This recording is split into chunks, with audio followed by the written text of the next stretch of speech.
Hi. Um, I haven't been uploading on this side for a while. I put up two two uploads on my other one, sour lemon soda. The one with the blue S, the sister channel. I'll put the link in the comments. So I've been dysregulated a bunch.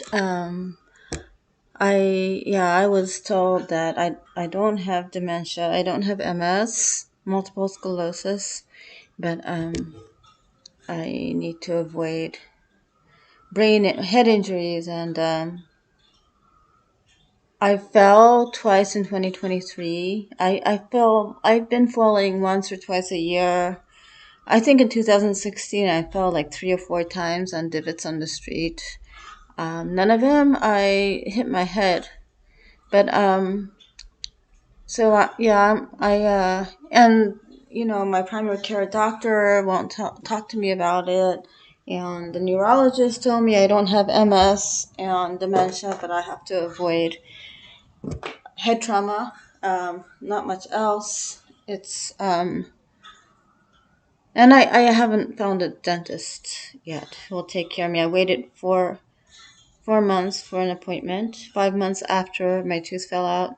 Um, and then I had an initial appointment, and then after that, I had to wait 4 months, and the dentist changed their schedule.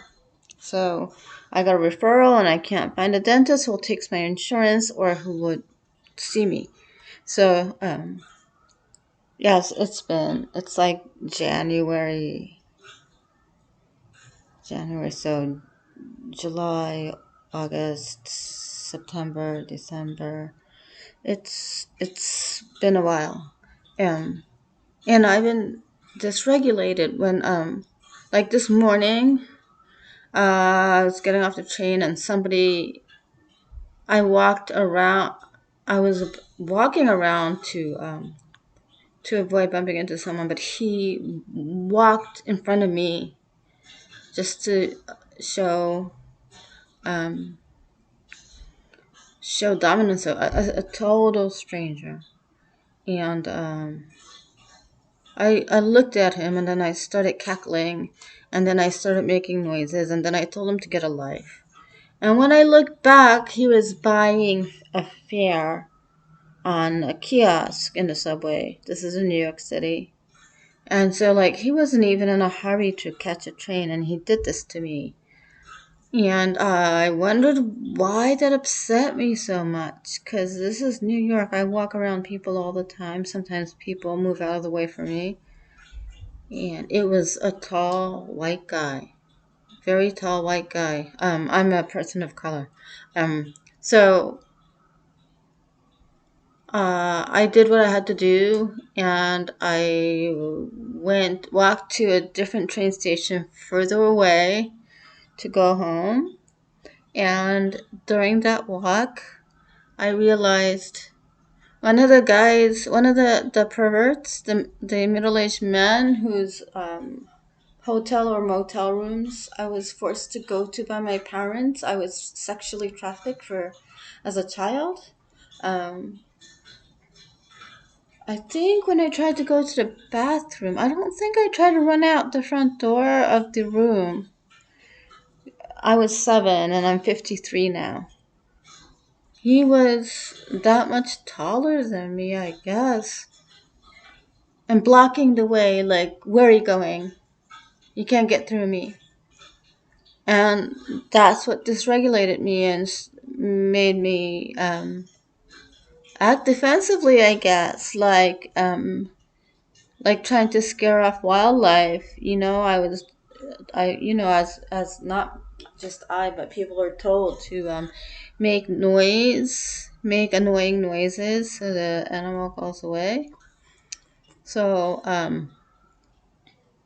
that's what happened to me this morning. But other times this has been happening more to more.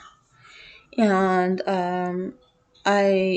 also while I was walking to the further away train station, I realized that, coming out of extremely dangerous situation for my first 15, 16 years of my life, I was able to get by, work, and go to school and have friends.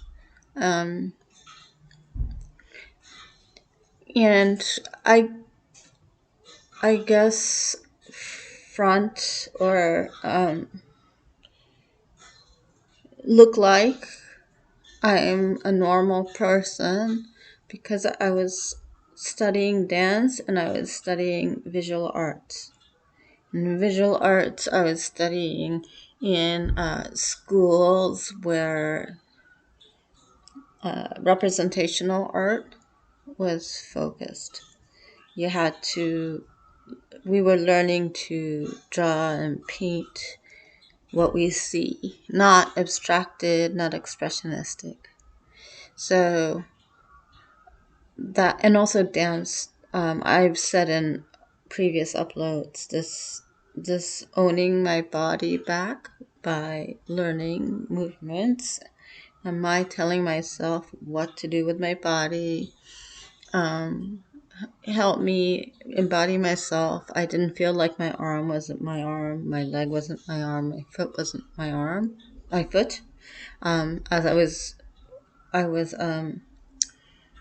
I guess, disabled in that way.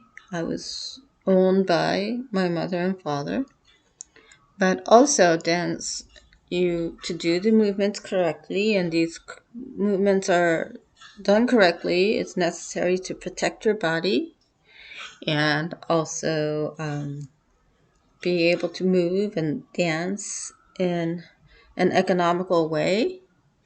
It takes a lot of focus, and learning choreography takes a lot of focus. I know some people are trained since they're very young, and then they go to conservatory and they do this all day, and it comes as second nature to me.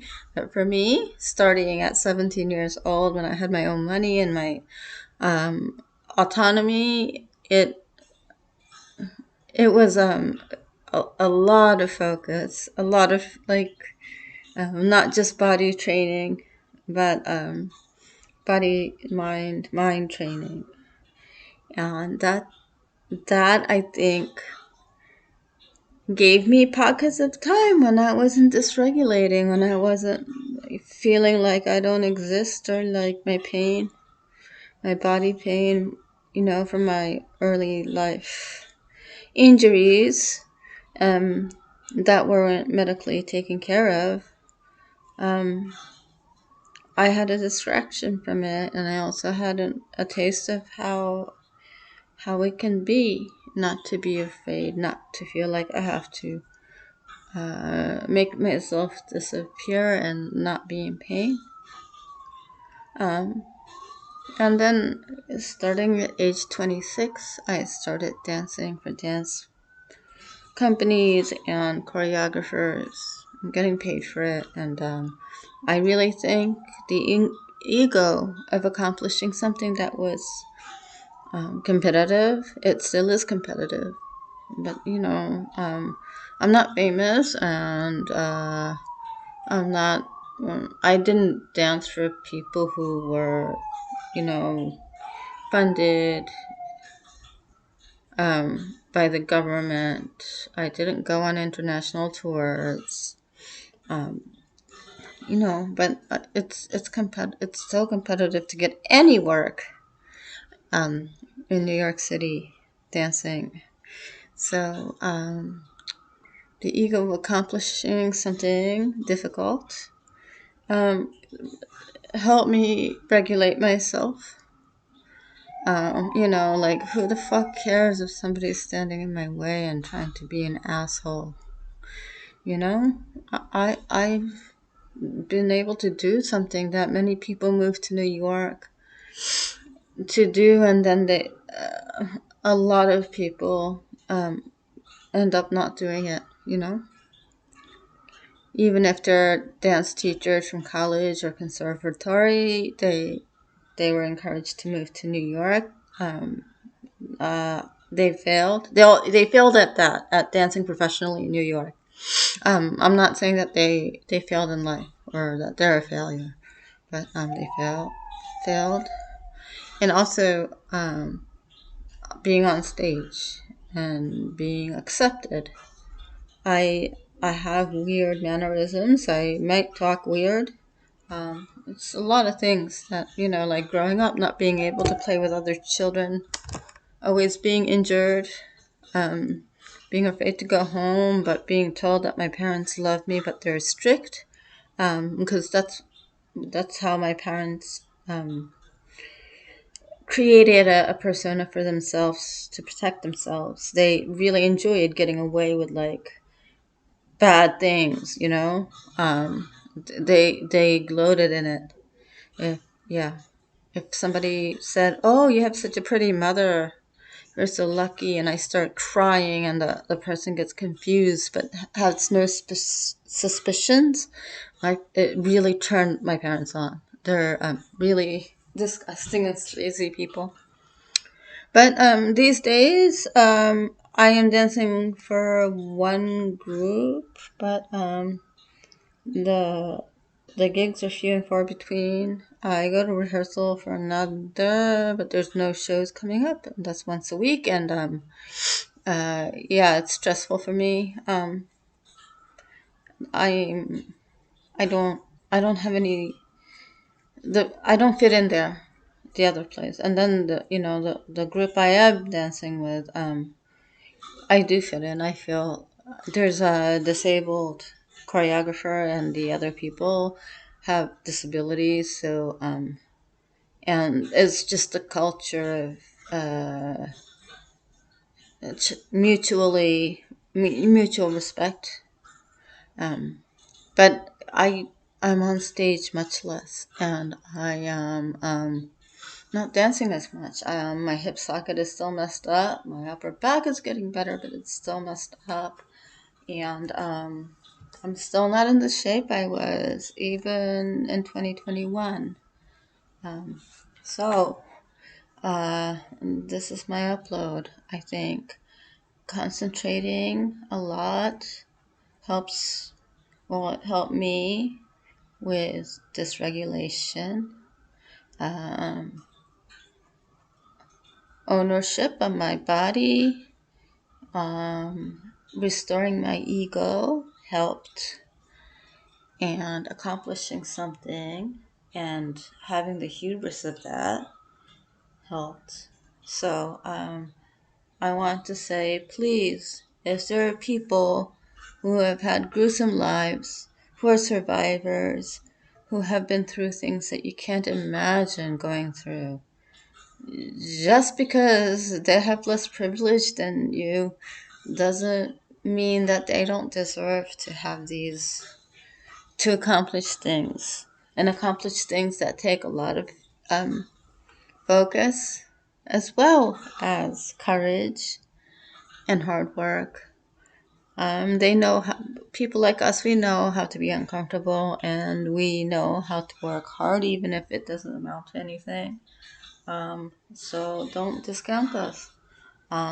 Yes, I'm still having issues with the medical system. I can't find a therapist who will deal with me, you know, and I still, like, it's taking a long time to get a social worker. There's an organization where I'm a client, and it's been since November.